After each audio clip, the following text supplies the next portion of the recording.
12 জুনে ভারতের আহমেদাবাদে বিধ্বস্ত এয়ার ইন্ডিয়ার বিমানের ইঞ্জিনে জ্বালানি সরবরাহের সুইচ বন্ধ করেছিলেন ক্যাপ্টেন নিজেই। 17 জুলাই ওয়াল স্ট্রিট জার্নালের এক প্রতিবেদনে এই তথ্য জানানো হয়েছে। এতে বলা হয়েছে, বিধ্বস্ত বিমানের 2 পাইলটের মধ্যে ককপিটে হওয়া কথোপকথন রেকর্ডিং বিশ্লেষণে সুইচ বন্ধের বিষয়ে নিশ্চিত হয়েছেন যুক্তরাষ্ট্রের তদন্ত কর্মকর্তারা।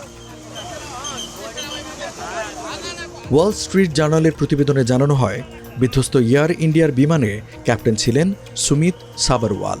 3403 ঘণ্টা বিমান চালানোর অভিজ্ঞতা ছিল তার।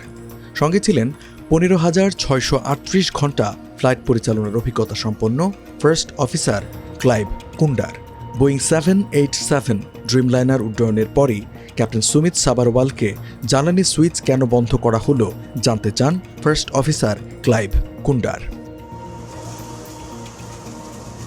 ভারতের এয়ারক্রাফট অ্যাক্সিডেন্ট ইনভেস্টিগেশন ব্যুরো AAIBর প্রাথমিক তদন্ত প্রতিবেদনে জানানো হয়েছে, বিমানটি আকাশে ওঠার কয়েক সেকেন্ডের মধ্যে মাত্র 1 সেকেন্ডের ব্যবধানে 2টি ইঞ্জিনের জ্বালানি কন্ট্রোল সুইচ বন্ধ হয়ে যায়। উড্ডয়ন থেকে ক্র্যাশ পর্যন্ত সময় ছিল মাত্র 32 সেকেন্ড।